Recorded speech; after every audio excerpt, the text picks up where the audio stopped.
Welcome everyone to Almost Cancelled. I am Peter, and today I'm going to be talking about Chucky Season 1, Episode 3. It's called I Like to Be Hugged.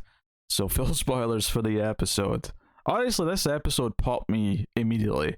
The previously on opened with Chucky saying previously on effing Chucky, which is such a simple, stupid joke that may actually come off as tryhard with like most new shows, but because Chucky's not a new character and his sense of humor is so pre-established and the tone of which he delivers things, that it made me laugh. It put me in a good mood immediately. We were in the previously on and I was already feeling good.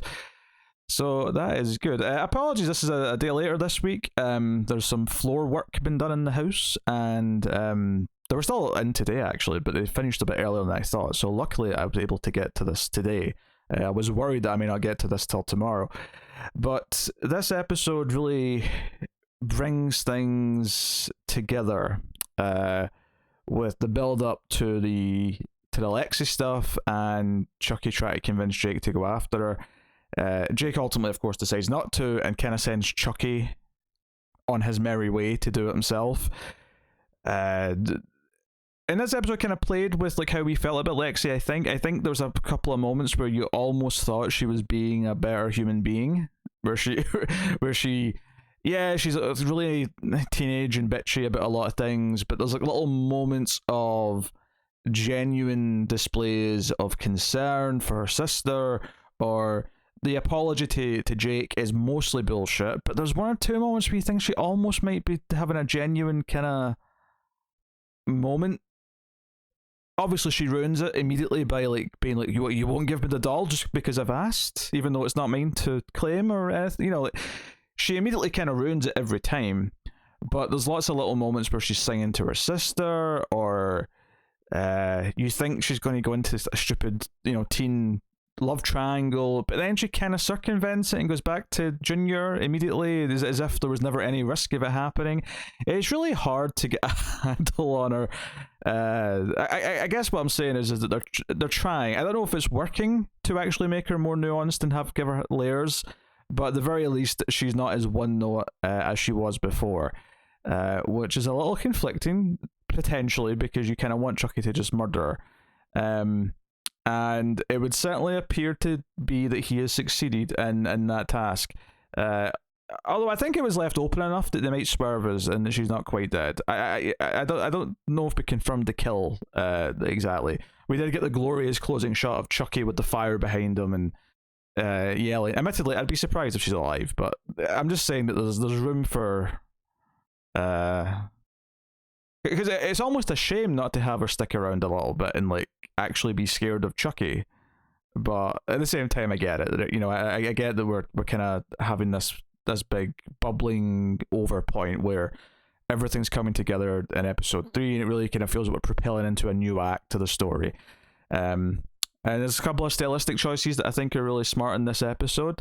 At first I was like, why are these kids having a silent party? And by silent I mean, if you don't know what a silent disco is, for example, it's they're all listening to their music via headphones. You know, they're all synced up, but it's all headphones. So you have this weird thing where it'll cut from like hearing what they're hearing to the actual sound of the room, which is just the footsteps and just the general clattering of the noise. And at first I was like, okay, this is different, it's interesting, why are we doing this? And I got my answer. Like, you know, it's one of those things where we don't always know instantly why a creator has made a choice like this, but all you hope for is that it will actually completely make sense and you'll understand why they made that choice by the end of the story or the episode or whatever. And in this case, it's so that we could have Chucky killing people with no one hearing anything. But not only that, like have him kill someone like right behind people dancing, you know, up in the up the stairs, and it's actually a really fun little moment where he's killing the other rich kid, and anyway, he does it by accident at first, which is actually foreshadowed kind of nicely in the episode. There's a whole build up early on as Chucky's monologuing about, you know, stalking your prey and like finding the perfect moment. And Jake is stalking Lexi. At least he believes he is, because he's tracking the phone. And we see Lexi running in the blue hoodie, But then when Jake runs out, almost like he's worked up the nerve to actually attack, it turns out to be Junior, who's dressed the exact same way as his girlfriend, which, sure, whatever. It worked for the moment. But I actually appreciated it more in hindsight, because Chucky effectively does a similar thing later, where he jumps out thinking he's about to stab Lexi, but it's this other rich kid instead. And unlike Jake, Chucky just goes, well, F it, and just starts killing him anyway. That was such a good payoff to that earlier, admittedly kind of contrived little swerve, but the payoff made it worth it. The payoff made it really funny. So, again, credit. It's another example of that felt like a kind of a weird choice in the moment to like have him run into Junior, and I'm sure it advances how Junior thinks about Jake going forward as well, which is also cool. But in the moment, it was kind of like that was a bit forced. But by the end of the episode, I was like, no. You set up something and you paid it off by showing how Chucky reacted to a very similar incident, and it was kind of funny. So that's good stuff. And Chucky's got some good lines, good moments in this. The snug as a bug when he has to cut his way out of the bedding. Moments like when he whispers to Caroline, the little sister, and says he wants to hug Lexi. And I actually really thought he was going to whisper something into Lexi's ear to freak her out in that moment. I really did. But he didn't. But it was a nice tense kind of moment where she's already kind of creeped out by him. I think that stuff's working well. Obviously, there's going to be a lot of suspicion thrown even more onto Jake, because the person he is feuding with, the person who is now being acknowledged by his parental figures as his bully, is going to turn up attacked by Chucky. And obviously, characters like Devin might stick up for him and say he wasn't there. But as we see, he's getting pressured by his mother not to interact with Jake. And we have the scene, which I thought was a fairly well done scene, where the teacher has Lexi's parents and has Logan and what was it, Bree. I keep forgetting the uncle and the auntie's name. But they came over to the school, and this was another thing where I appreciated the fact that we'd gotten an introduction to Lexi's parents, both in this episode and the last episode, because it made this scene where they're in the scene together with our other main characters. It meant that this wasn't this one-sided thing where we only know one side of this conflict in the scene, and we just kind of see these other parents as nothing. And arguably, they're not that in-depth character-wise. They're not like, important characters in the grand scheme of things. But just having met them and having seen them interact with both of their daughters before and showing that they do care about their kids, it meant that when they tried to brush off what the teacher was saying to them, it meant it didn't feel as two-dimensional. It meant it felt like, no, we know they care about their kids. We've seen them try really hard to work with one of their kids, and they know that Lexi's a bitch, right? They clearly know this, and they interact with her accordingly and are trying to do something about it. But they still kind of stick up for her. So instead of this coming off as like, oh, like you're being shitty rich parents, or try to say, oh, our kid's not the problem, it's their shitty kid, it came off a little bit more like, no, he did say some mean things at the talent show, and we know she can be awful, but it was almost endearing that despite the fact that they are well aware of who Lexi is, and that they are trying to solve her behaviour problems, they're still going to stick up for her in this context, especially since they do see at least some activity coming from Jake's end of things from the talent show. Now, we know that was Chucky, but they don't know that. So that all made sense to me. But I also like that as soon as the teacher whips out the phone and says, hey, look at this, I don't know why I almost said that like Marvin Berry in Back to the Future. That's the new sound you've listening for? Well, listen to this. Well, she whips out the phone and shows the footage of Lexi dressed as Jake's dad electrocuting, and that shuts them right up. Like they're all very silent and awkward. And it takes Logan a second, but he's like, that's my brother. She's dressed as Jake's father. And immediately they go quiet. Immediately they stop protesting, and they're like, this is serious, this has gone too far. Of course, the downside to this for Jake going forward is that this is very much a motive. This is like more reasons why it's people would suspect that he is behind something, especially since while this party was going on, it's not like he was in front of other people with an alibi. He was hanging around in a graveyard on his own. I mean, it was very sad. He was looking at his parents' gravestones. He's, doing whatever, but it doesn't change the fact that he was not with someone else. He has no alibi for anything. Now, admittedly, no one saw him at the party either, so that's also good news for him. But with all the suspicion going on, it kind of makes sense. In fact, speaking of endearing things, I mentioned that there's even Lexi gets some slight endearing moments in this. Her parents get some small endearing moments in that parent-teacher meeting. I think another character who gets a little bit of an endearing moment is actually Junior, who, while still being shitty to Jake, when he sees him, he's like, he calls him a freaker or something to that effect when he almost attacks him when he's running. He does stick up for, well, maybe stick up for Jake's not quite the right way of putting it, but he does ask Lexi to apologize. He does say she went too far and that she should go say something. Now, admittedly, she only does this out of an ulterior motive, but the motive itself is actually not that selfish, bizarrely.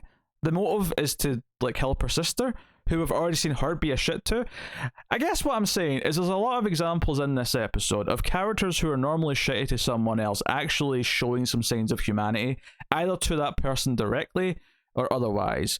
Because even Lexi, when Jake brings Chucky over and says that Caroline can have him, her reaction does read quite genuine, and she does kind of she ruins it a little bit, but it's not quite as bad as before. When she says, "Don't go thinking we're like friends or anything now," that, while it's still obviously a mean thing, it's more of an expected kind of almost comforting mean versus the expectation from before, because this one is different because she catches herself actually feeling something and actually looking at Jake like a human being, and she has to snap back into the shitty teenager mode for a second to make sure that her humanity is not confirmed or displayed in any way, shape, or form. So yeah, the episode is kind of strong in a lot of ways. There's some fun murdery stuff with Chucky, of course, and some great lines from him, and him talking about being a killer, all that stuff, all that good stuff. And then the flashback stuff, which, we're seeing this origin, and you think it's going to do that thing where, it's not just the opening scene this time, or the bookends of the episode. We get a sort of sequence of these flashbacks of him as a little kid. There's a serial killer on the loose. The serial killer eventually attacks his own mother. And she, the serial killer also kills his father. The mother grabs him, runs into the closet. And it's kind of setting you up for, okay, this is his origin story. This is, he's going to see his parents being murdered. And it's kind of like a reverse Batman almost, right? Which was very predictable in a lot of ways. Which is why it's nice that it kind of swerved us and said, no, he's already a vicious little killer. He kills his mother himself and then looks for approval of this serial killer and says, hey, did I do a good job? I dug that little swerve on things. It's a little bit more interesting. He's it makes him more of a Michael Myers, kind of, but with an attitude, which I guess I'm saying it makes him more of a, a proper traditional psychopath, as opposed to someone who has this backstory reason with trauma. He was already like that, because that's actually a little more scary. It's not some event that caused it necessarily. Obviously he's different from the Shape in every other way, but that is kind of cool and fun. And I like that we have this unhealthy obsession with killers and monsters and psychopaths from little Charles Lee Ray, and we have that to contrast with Devin, who also has an obsession with killers and true crime. He does a podcast. His mother even looks over in this very episode. I don't think this is an accident. I think this is a very intentional point that we get these flashbacks showing that little Chucky was also into killers, maybe in a secret way, but he was, and he was fascinated by them and became one. We have Devin has his board up, and his mother looks over at it in this moment and kind of just looks a little concerned that her son is so wrapped up in all this stuff. Even though in a way she kind of is by her job, although maybe not specifically murder as much. I don't think the town's big enough that there's constant murders to investigate, but certainly it's part of her job, and I think that's interesting. And maybe that's why it scares her more than anything, is because she's forced into dealing with some of this shit. But the fact that her son's like eager to immerse himself in it is probably worrying. And I'm not saying that Devin is gearing up to be a killer.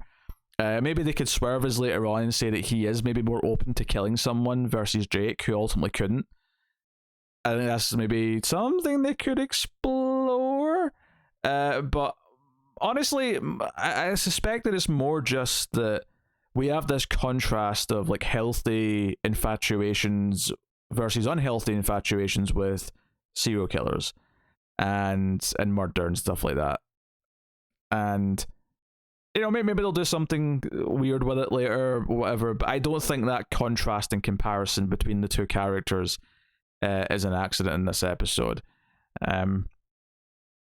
So, and even the idea that you contrast Jake remembering his mother fondly, maybe not so much his father, but he's remembering his mother fondly and saying sorry for considering killing someone, as we get the flashbacks of little Chucky murdering his own mother. Again, it's contrasting the two characters. There's a lot of smart little writing techniques in this episode.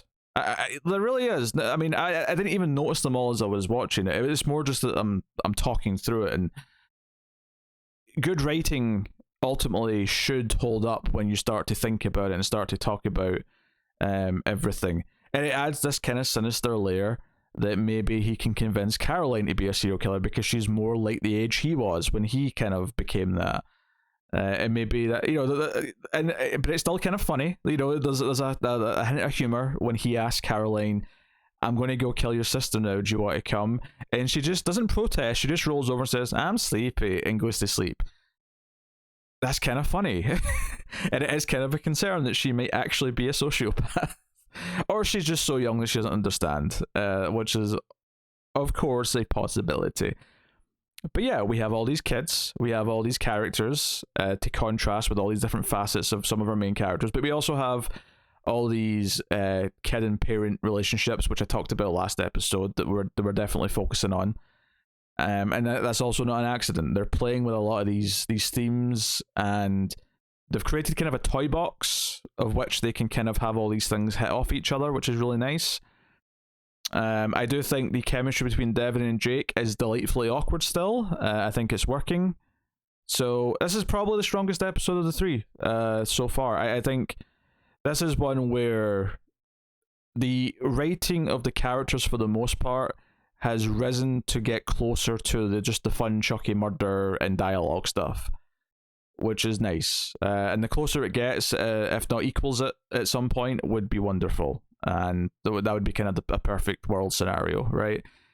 Not that it's perfect. Not that, there was definitely a couple of moments when they're teasing the love triangle where I was ready to like like vomit all over my floor, or there, but a lot of good stuff. I also enjoyed just a fun little montage of Jake looking for a murder weapon, in the garage.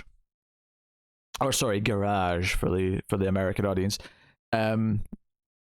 Particularly because one of the things he picks up is like a double-handled scythe, or whatever you want to call it. What's the other word for it? Sickle. Not quite a sickle. Maybe it is a sickle. Sickle, scythe. I'm not really good at telling the difference between these very similar objects, but he kind of picks up and it's got like two handles. It's kind of, I'm like, oh man, this is like serious like weed whacking apparatus. I'm like, almost to the point where it's hard to imagine Chucky being able to hold that thing, but they've set this device up. I kind of want to see it used though at some point in the season. Like, I would be really, really disappointed if we don't get to see this device, this contraption, this double-handled scythe, sickle, sickle. Do you know that sometimes you say a word so much that it stops like making sense no matter what way you say it? Even though I've definitely said it the right way at least once in that little ramble. But anyway, yes. So good episode, and things to look forward to. I suspect, I appreciate it as well. Like, part of me was expecting them to like somehow have Chucky hide the bodies. I love that every single person he's killed has been found, and it's impossible for at least maybe the fire will cover up the murders in this for a bit. I can see it being a thing where the bodies get burned and they don't know for sure how they died for at least, until the autopsy's done or whatever. Especially depending how bad they get burned. But that was the other thing, you had all the silent party going on with the fire like upstairs behind them. I thought there was some nice visuals in there, here or there. So, good. I like this episode. So this is I Like to Be Hugged, Chucky, episode 3. I'll be back next week with episode 4. Let me know what you thought of this one in the comments below. Like and subscribe, all that stuff. And you can get me on the Twitters at Wibble89 for me specifically, or at mailed_fuzz for channel updates. And of course, you can support everything by liking, subscribing, all the usual YouTube things. They all help out a lot on YouTube. Financially, you can support us over at patreon.com/mailfuzztv and get some bonuses for your trouble. But otherwise, that is me. So thank you very much for watching or listening. I always appreciate it. Keep watching TV. Have you got any effing vanilla?